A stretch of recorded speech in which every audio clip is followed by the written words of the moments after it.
My parents hated me and doted on my golden child sister, so I started dating her best friend as revenge. They told me I wasn't good enough for her and demanded I break up with her, but I refused. My sister tried taking matters into her own hands, but it backfired horribly for her. I was born with a disability, and my parents, David and Caroline, never stopped punishing me for it. As a 4-year-old, they had me tested and found out that I had lower levels of testosterone, so they used my older sister to fix it. One Christmas, when I was 12 and Jess was 15, we both asked for new bikes. She of course got hers. It was bright purple, shiny, had big wheels and everything. Meanwhile, I got a pink t-shirt, and on it read the words, Jess's little bro. Their method was simple. By destroying my self-worth, I would somehow rebuild myself, and therefore restore my masculinity and testosterone. But, as you can probably guess, their method backfired hard. I became ever more depressed and anxious the more they bullied me. Except, they didn't care anymore. Somewhere along the line, their cure turned into harsh favoritism, borderline emotional neglect. One time in school, Jess got a B- on her report card. My parents paid for a custom banner to be put on the house. On it read the words, "Our daughter got a B-" with a picture of her face at the end. And when I came home with straight A's, guess what I got? I'll give you a hint. It's 2 words, and it starts with Jack and ends with poop. And if you guessed Jack Poop, you were wrong, because it's even less than that. Both my parents trashed my room for not getting straight A+.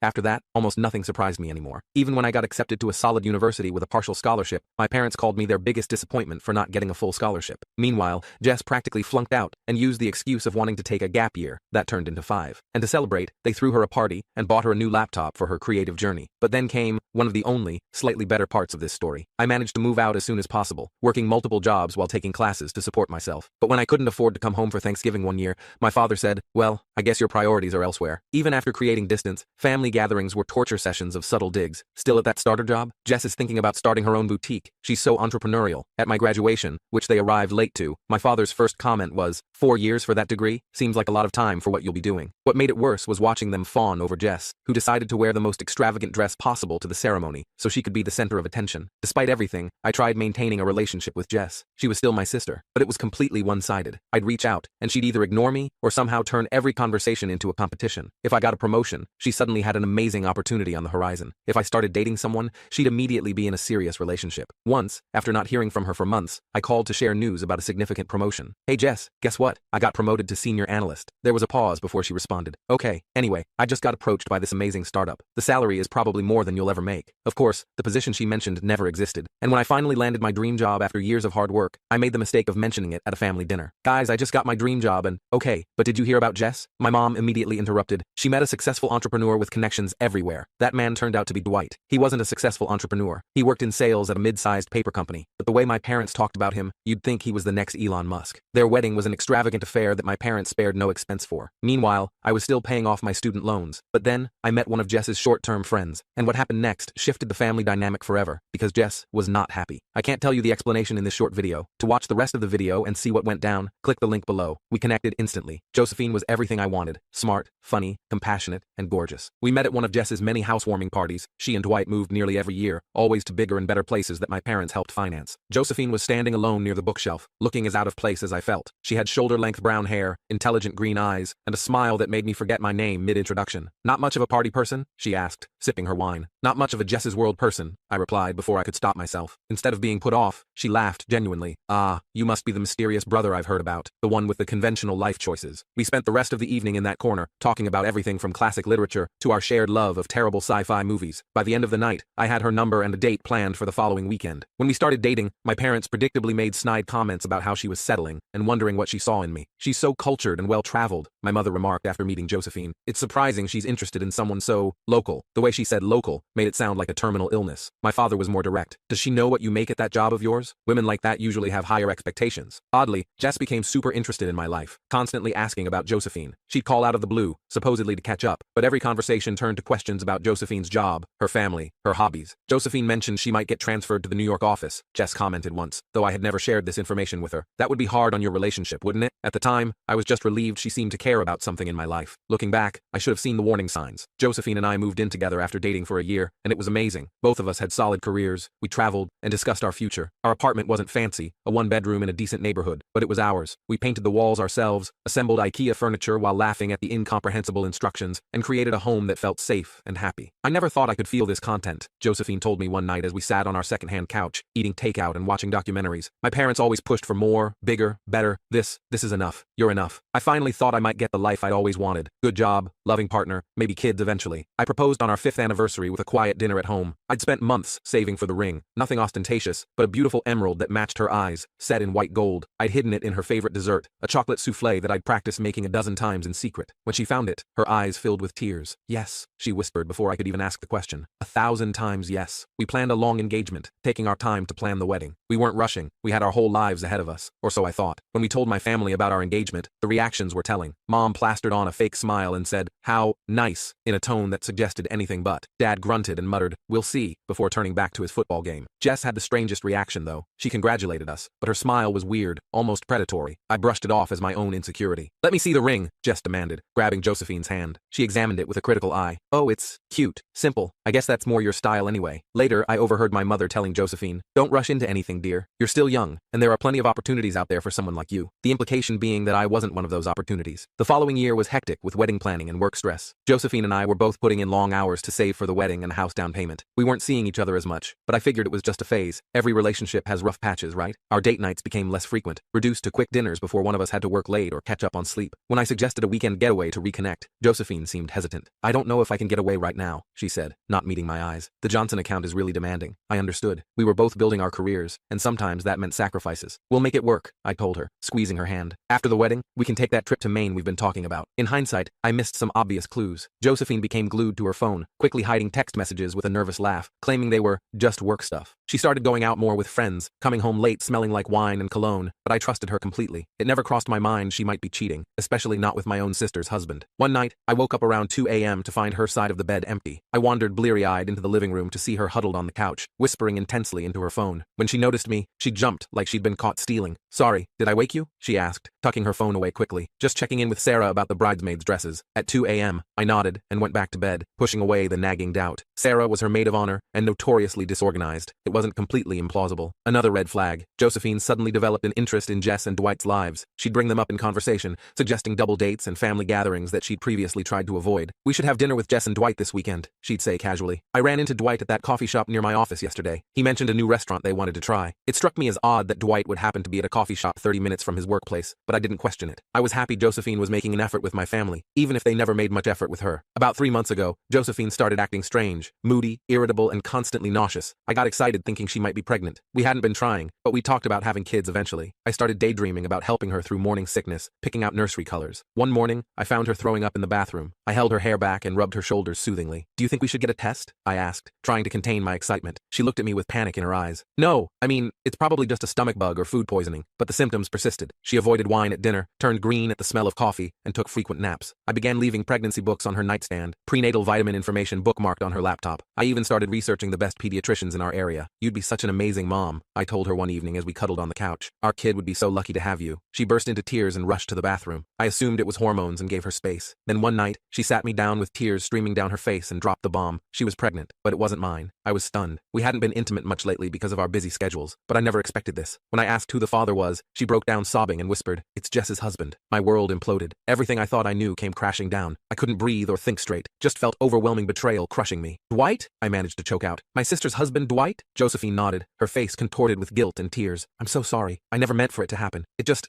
did." "How long?" My voice sounded alien to my own ears. Flat, empty. 3 months, she admitted, staring at the floor. "It started at your parents' anniversary party." I remembered that party vividly. My parents' 40th anniversary, a lavish event they'd spent months planning. Josephine had looked stunning in a blue dress, and I'd been so proud to have her by my side. I recalled how she'd disappeared for nearly an hour, claiming she needed fresh air because the room was too warm. Dwight had been absent around the same time. I thought nothing of it. Josephine tried explaining between sobs. Apparently, it started at our engagement party. Jess's husband, Dwight, had cornered Josephine, telling her she was making a mistake marrying me. He played on her insecurities, saying he could give her everything I couldn't. And it wasn't a one-time thing. They'd been having an affair for months. "He said you'd never be able to provide the life I deserved," she cried. "That I was wasting my potential with you. And you believed him?" I asked incredulously. "After 6 years together, you believed what he said about me?" "I didn't at first," she insisted. "But he was persistent. He'd text me little things, comments about how I deserved better, observations about how your family treated you, how they might treat our children someday." My stomach lurched at the manipulation. "So what? He was just concerned for your welfare? This was all for your benefit?" "No, of course not," she whispered. "He made me feel special, desired. He said Jess Jess didn't understand him, that they were basically roommates at this point, the classic cheater's handbook. I couldn't believe Josephine had fallen for it, couldn't believe she'd betrayed me so completely. Where would you meet? I asked, needing to understand the full scope of the deception. His office mostly, sometimes hotel rooms if we could get away for lunch. She was sobbing now, makeup streaming down her face. Once at their house when Jess was visiting your parents, each word was like a knife. I thought about all the late nights at work, the weekend conferences, the sudden errands she needed to run alone. All lies. Does Jess know? I asked, suddenly thinking of my sister. Josephine shook her head. No, at least I don't think so. Dwight said he'd handle telling her when the time was right. I laughed bitterly. When the time is right? And when exactly is the right time to tell your wife you've been fucking her brother's fiancé and got her pregnant? I kicked Josephine out that night. I couldn't stand looking at the woman who'd betrayed me so completely. She begged forgiveness, saying it was a mistake and she loved me, but all I could think about was how many times she'd lied to my face while wearing my ring. Please, she sobbed as she hastily packed a bag. We can work through this. People make mistakes. I love you, not him. If you loved me, you wouldn't have spread your legs for my sister's husband. I spat, the words tasting like poison in my mouth. If you loved me, you wouldn't have lied to me for months while planning our wedding. I was going to end it, she insisted. The pregnancy wasn't planned. We used protection. Not good enough apparently, I said coldly. Get out. You have 30 minutes to take what you need. Anything left behind goes in the trash. She tried touching my arm. Where am I supposed to go? I don't know, Josephine. Dwight's office maybe? Since you're so familiar with it. Or perhaps one of those hotels you enjoyed so much. It's not my problem anymore. After Josephine left, I called Dwight. I don't remember exactly what I said. It was all a blur of rage and pain. He initially tried playing it cool, claiming it was just a drunken mistake that meant nothing. When I pressed him, he got defensive, saying, well, maybe if you'd been a better fiancé, she wouldn't have come to me. Are you fucking kidding me? I yelled into the phone. You're blaming me for you sleeping with my fiancé? You've got some nerve. Look man, I'm sorry it happened this way, he said with artificial remorse. But Josephine and I connected on a level that you two never did. She needs someone who can match her ambition. And that's you? I laughed without humor. A mediocre salesman riding on my parents' handouts? What exactly are you going to provide for her and this baby? Because as far as I can tell,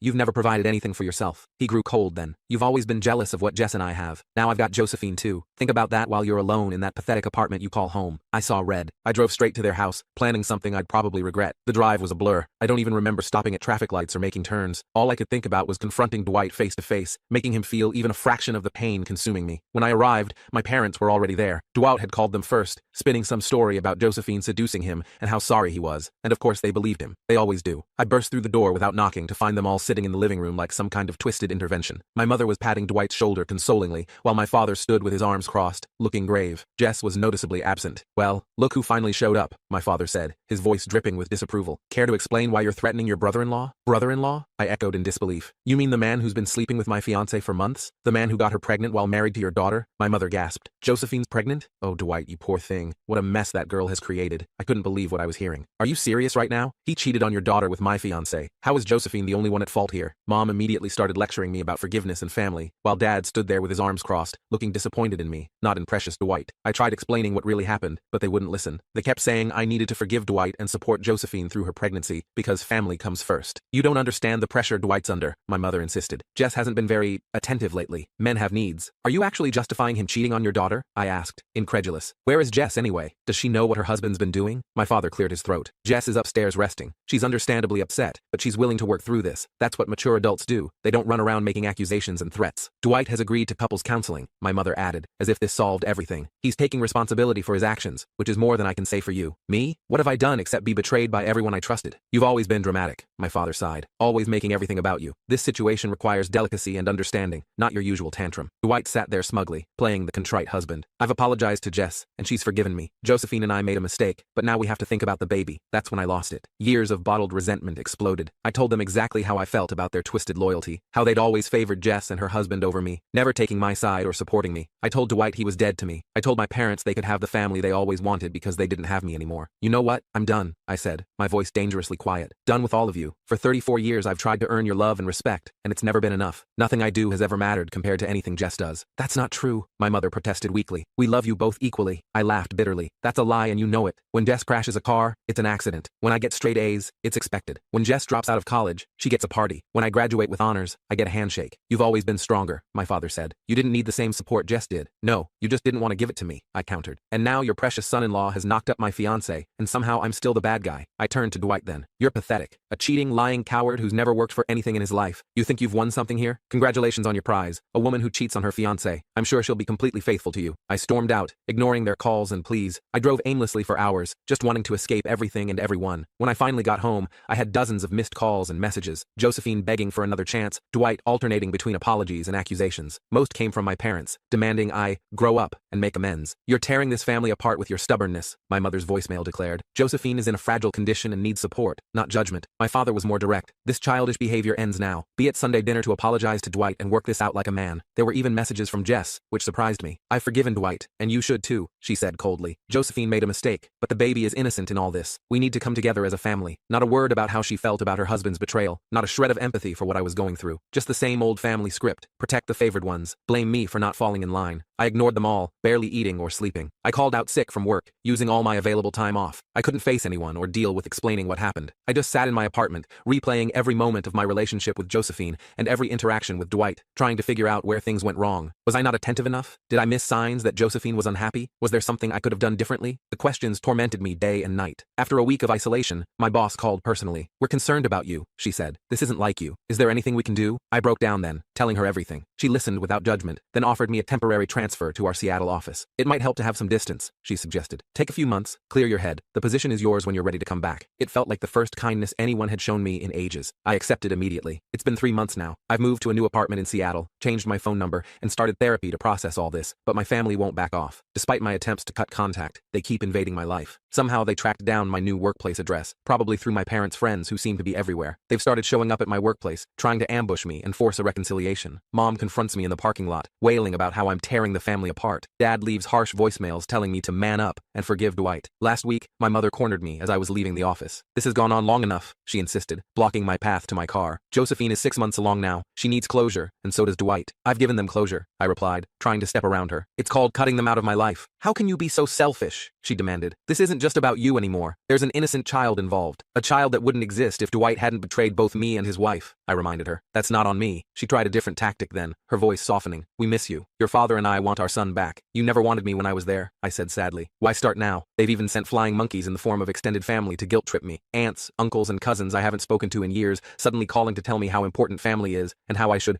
let bygones be bygones. It's like they're living in an alternate reality where Dwight and Josephine made some minor mistake rather than a life-altering betrayal. My cousin Rick, who I haven't spoken to since his wedding 5 years ago, texted out of nowhere. Family sticks together through thick and thin. Your parents are heartbroken. Whatever happened can be fixed with enough love and forgiveness. Aunt Patty, my mother's sister, left a voicemail so laden with guilt it could sink a ship. Your poor mother can barely get out of bed some days worrying about you. Is this how you repay all their sacrifices? By turning your back when the family needs unity? I wanted to scream. What sacrifices? What unity? Where was this concern for family cohesion when I was growing up feeling like an outsider in my own home? Yesterday, I got a message from Josephine. She's keeping the baby and plans to co-parent with Dwight. And guess what? My parents are thrilled about becoming grandparents, forgetting all the awful comments they used to make when Josephine was with me. The message was full of apologies and justifications, including how she and Dwight had found real love through this difficult situation. She even had the audacity to suggest we could all be friends eventually for the child's sake. I know this isn't how any of us planned things to work out, her message read, but sometimes life takes unexpected turns. Dwight and I have found something genuine together, and we hope you can find happiness too. The baby is a boy, by the way. We're thinking of naming him David, after your father. We'd love for you to be in his life as his uncle. The irony was almost too much to bear. The woman who betrayed me wanting me to play happy uncle to the child she conceived through that betrayal, and naming him after my father, the ultimate way to ensure my parents would overlook any wrongdoing. I'm at my wit's end. Part of me wants to cut ties completely and start fresh somewhere else, maybe move across the country, change my name, and build a new life where nobody knows about this mess. But another part is so angry I want to stay and fight, to show them how fucked up this whole situation is. My therapist says I need to process my feelings rather than run from them, but also that I have every right to establish boundaries. Your family has shown a consistent pattern of disregarding your feelings and needs, she observed. It's not unreasonable to distance yourself from that dynamic, but distance doesn't seem to be enough. They keep finding ways to infiltrate my life, to force their narrative that I'm the problem, not them. I don't know what to do anymore. The betrayal has affected every aspect of my life. I can't sleep without medication. I can't stand being alone with my thoughts. I haven't even considered dating again. The idea of trusting someone like that terrifies me. What if I'm just unlovable? I asked my therapist during a particularly dark session. What if there's something fundamentally wrong with me that makes people treat me this way? There's nothing wrong with you, she assured me. But when we grow up in dysfunctional systems, we sometimes recreate those dynamics unconsciously. Your family trained you to accept less than you deserve. The good news is, you can untrain those patterns. I've also lost friends over this, ones who think I should take the high road and reconcile with my family, as if I'm the bad guy for refusing to play happy families with the people who hurt me the most. My college roommate Tom,